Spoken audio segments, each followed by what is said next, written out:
Hey, comic book community, Long Box Love Affair here. I am here at Baltimore Comic Con with my friend Sean from Queerty Comics. Sean has a great channel. He's from Portland, Oregon. I think I can say that on the screen. And he came to Baltimore. He came to the East Coast to hang out with me, bounce around the con, and really experience all the madness that is Baltimore. So first off, I just want to say, make sure you subscribe to Sean's channel. I'll make sure the link is in the bio down below, so check out what he does. Tell me about your channel, Sean, or tell them about your channel. Yeah, of course. So it's mostly about my growing collection of X-Men comics, mostly getting them graded, but only have a few left.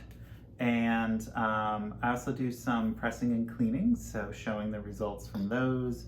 And I like showing them like pre and then post and other learning insights. So you can see hauls that I have, some books that I've found, and it's mostly just watching the collection come together. We've developed a really cool friendship over the pandemic in terms of buying things for each other and hunting for things on different coasts. It's fun to have a compatriot to be out there hunting for you. So that has been awesome. So definitely check out Sean's channel. But today's purpose is to do hopefully a daily recap of Baltimore Comic Con. Today was day one, and day one is always madness for me. I have an agenda going in, and I just need to get through the first hour of the convention. So we're gonna each show bits of our comic hauls from the day. Sean's is much more robust. I think you'll enjoy what he picked up.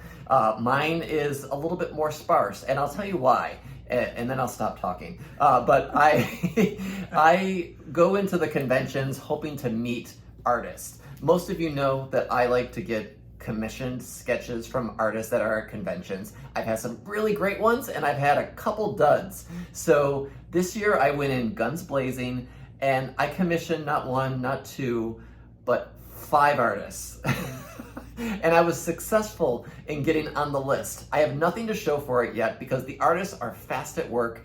They are at the drawing board, hopefully creating a masterpiece for me. So I have Sean Chen, I have Tom Rainey, I have Bill Morrison from The Simpsons fame, I have Jim Chung, and I have Lee Weeks. All 5 of them are creating pieces for me that I hopefully can show you in the next day or two, that I'm gonna pick up, I'm gonna CGC, and get those encapsulated and sent back to me. So stay tuned for my channel to see what those artists did, because I have no clue. I gave them direction, but I look forward to showing them off. So I'm not gonna show any books right now. I want Sean to show a couple books, and then I'll show some about what we picked up. I spent a lot of money on the sketches, so I didn't pick up nearly as much as I normally would, but Sean got some really fun books. Yeah, so I was mostly looking to fill some collections, and then I do have like a list of possibles, but so I'm trying to complete my run of Black Panther, so I got issue number 10, and then issue number 14. I picked up the second appearance of Iron Fist. It's too bad that book doesn't fetch a better penny. Yeah, it's a second appearance, but it's Iron Fist. And then I got this for steal. It's first Scott Lang and Cassie Lang, so Marvel Premiere, I always forget the issue, 47. This, let's just say what you paid for it. He paid $30 for this book, which It's I would buy 20 copies for $30. I paid $50 for mine at like an estate sale last year, and I thought I got a steal, so $30. Yeah, and I will definitely press and clean this, and I'll probably clean up really nice. It's really nice. And then I'm also completing my Iron Fist run, so I needed issue 10.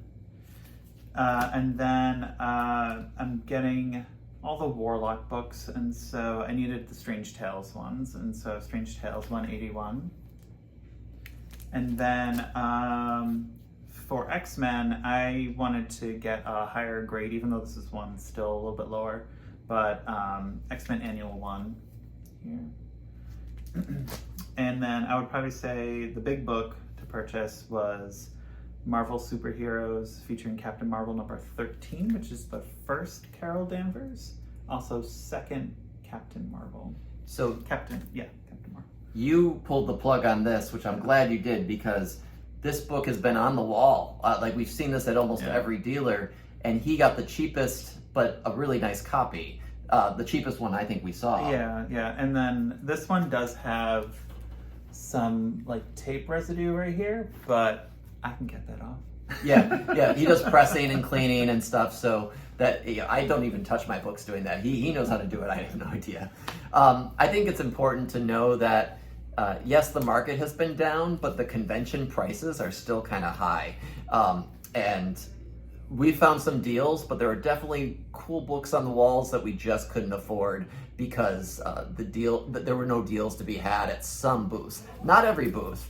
For instance, at one booth, I found 2 books that I have already, but I bought second copies because I am a Rob Liefeld fan. Sue me.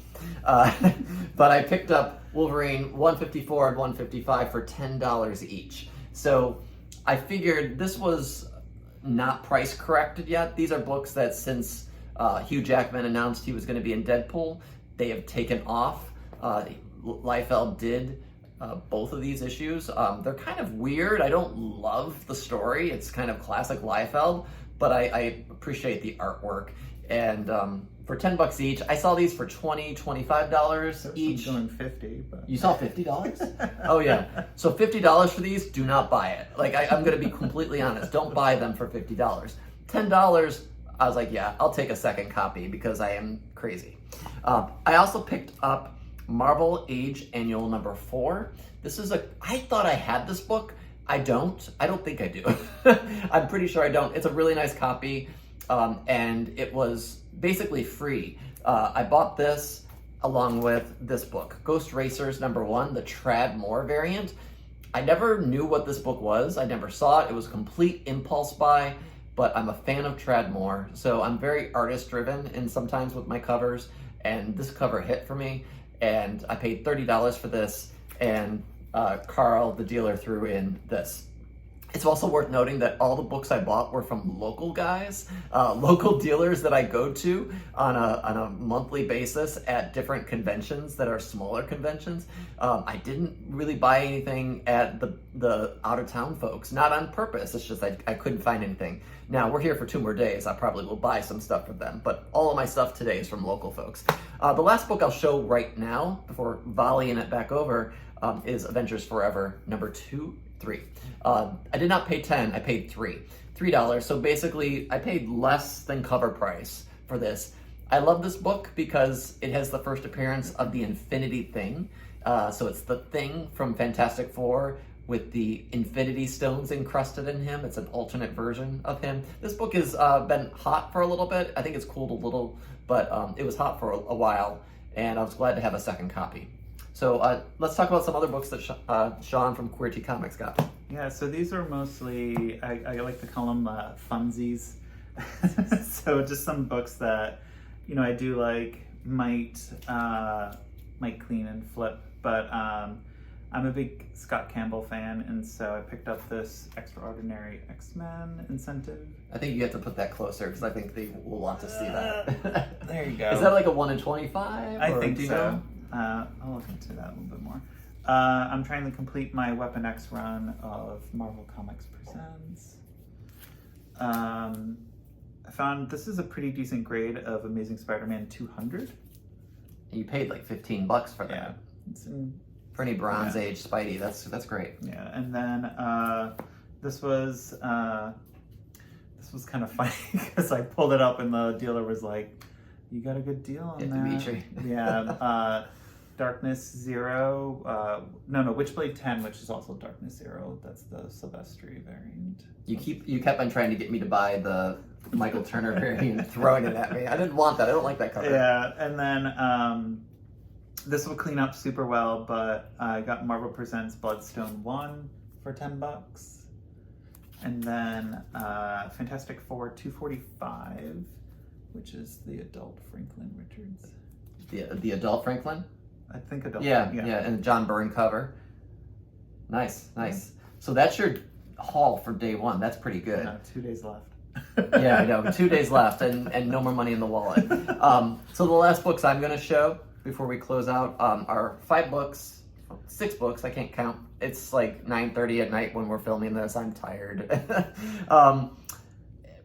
we got in line at noon. The con opened at 1 o'clock, and we were on our feet till 7. So we partied hard at the convention. So I got 6 books from another local dealer, Jimmy, who gave me a great deal. They were half off, so the sticker price is half off.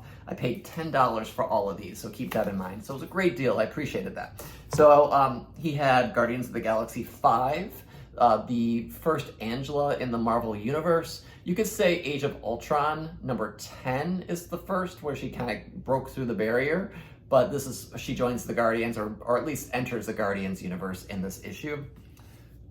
Found Astonishing X-Men number 3. This is a cameo of Abigail Brand, so I definitely needed to pick this up. It's a second copy for me. I don't think I owned this one, but I love the cover. Amazing Spider-Man 59 variant. This is just a cool cover for me. I really think it's just, I've been collecting the variants of Spider-Man. The completionist in me needs to get them as much as possible if they're a cool cover. So I definitely wanted to pick this one up. And like I said, it was $4, so half off would have been $2, and then he made a deal, so this all adds into the deal. I just like this cover, Guardians of the Galaxy 17. This is the anniversary border variant that they had for this issue, so just pick this up because I don't think I own this, but I've always liked this cover. And then 2 new X-Men books. New X-Men 31, first appearance of Gamora, who apparently is a foil, who is a villain for X-23, I believe. This was hot for a bit of time, and why not? And then I also picked up new X-Men, did I say 23 for that? This was 31. This is 23. This is the first appearance of Gentle, who, is he Wakandan? I think so. Just, again, some first appearances, new X-Men. You never know who is going to pop in the future. So bought these just to stow away in my collection. Books I thought were fun to have. And I didn't get anything old, really old. It's always tomorrow. What? It's tomorrow. Maybe there's always tomorrow.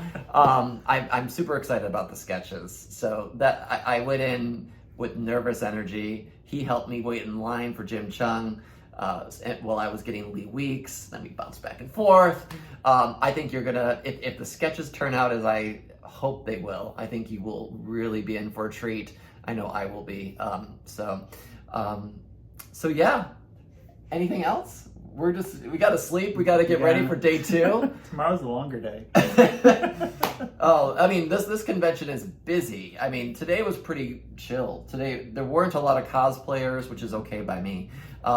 There wasn't a lot of busyness in the aisles. I think tomorrow's gonna be crazy. Day 2, Saturday, always busy. So hopefully we'll have something to show for a haul video on day 2 and not force it. We gotta buy this because we gotta make a video. Yeah, thanks for watching and stay tuned. Make sure you subscribe. If you're new to my channel, subscribe to me. If you have not seen Queerty Comics, please subscribe to him. He has a great channel. I think we need to get him more subscribers because he's doing a lot of great content, maybe better than mine. So check it out. And I know, don't say that. Don't say that. All right. On that note, I'm going to sign off. I've had a couple beers. It's time to go to bed. So I will see you tomorrow. Thanks for watching. Bye-bye. Bye, y'all.